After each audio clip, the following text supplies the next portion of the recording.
समाज एवढा सक्षम आहे का की नाचण्यासाठी आपण 2-2, 3-3 लाख रुपये फक्त डीजेवर खर्च करू शकतो आणि 2-2, 3-3 लाख रुपयाचे डीजे आणून इतर भीम जयंती मंडळाला कमी लेखण्याचा प्रयत्न करायचा। आपण जयंतीचा खर्च मोजत नाही, पण विनाकारण होणारा खर्च तरी आता आपल्याला थांबावा लागतो। भीम जयंती फक्त जयंती नसते, तर नवक्रांतीला ऊर्जा देणारी ताकद असते।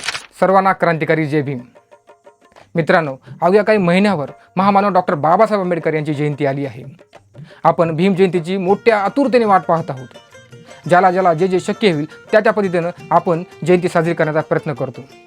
कोणी जयंती वाचून साजरी करतं, कोणी जयंती नाचून साजरी करतो, कोणी 18-18 तासाचे उपक्रमच ठेवून साजरी करतं, कोणी रक्तदान करून, कोणी अन्नदान करून, कोणी शिक्षण उपयोगी साहित्य वाटप करून करतो। ज्याला ज्याला जे जे शक्य होतं त्या पद्धतीने आपण जयंती साजरी करण्याचा प्रयत्न करतो। पण मित्रांनो, काही वर्षामध्ये एक वेगळाच प्रकार पाहायला मिळतो। भीम जयंती साजरी करताना डीजेची स्पर्धा लागलेली आपल्याला पाहायला मिळते।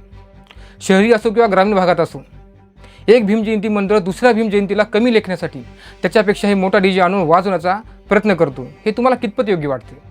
समाज एवढा सक्षम आहे का की नाचण्यासाठी आपण 2-2, 3-3 लाख रुपये फक्त डीजेवर खर्च करू शकतो? समाजाकडून पैसे जमा करायचे आणि 2-2, 3-3 लाख रुपयाचे डीजे आणून इतर भीम जयंती मंडळाला कमी लेखण्याचा प्रयत्न करायचा। हा प्रकार शहरातच नव्हे तर ग्रामीण भागातही मोठ्या प्रमाणात वाढत चाललेला दिसतोय। ज्याप्रमाणे आपण एका गाण्यात म्हणतोय की जयंतीचा खर्च आम्ही नाही मोजत, गाणं भीमाचं डीजेला वाजतं।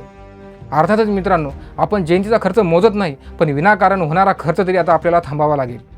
डीजेला विरोध नाही। महामानव डॉक्टर बाबासाहेब आंबेडकर यांची जयंती म्हणलं तर डीजे वाजलाच पाहिजे आणि प्रत्येकानं नाचलंच पाहिजे। पण या नाचण्याबरोबरच आपल्याला समाजामध्ये प्रबोधन घडवून आणणं गरजेचं आहे, समाजाला सक्षम करणंही तेवढंच गरजेचं आहे। मित्रांनो, डीजेबरोबरच आपण वेगवेगळ्या देखाव्यातून बाबासाहेबांचे विचार जनसामान्यापर्यंत पोहोचू शकतो। समाजात परिवर्तन घडण्यासाठी आपण प्रबोधनाचे कार्यक्रम ठेवू शकतो। वह्या पुस्तकं याबरोबरच विद्यार्थ्यांना शालेय उपयोगी साहित्य आपण वाटप करू शकतो। गावामध्ये एखादं ग्रंथालय उभा करू शकतो। गावातील एखाद्या शिकलेल्या युवकाला आपण वर्षभरात त्याची फीस देऊन गावातील लहान लहान लेकराला शिकवण्यासाठी आपण शिक्षक म्हणून त्याची आपण नेमणूक करू शकतो। त्यामुळे गावातील लहान लहान लेकरांमध्ये शिकण्याची एक नवीन प्रेरणा निर्माण होईल। मित्रांनो, करण्यासारख्या खूप साऱ्या गोष्टी आहेत। त्यामुळे आपण पुन्हा एकदा विचार करूया, कारण की ही जयंती विचारांची आहे, ऊर्जेची आहे, नवचैतन्याची आहे। भीम जयंती फक्त जयंती नसते, तर नवक्रांतीला ऊर्जा देणारी ही ताकद असते।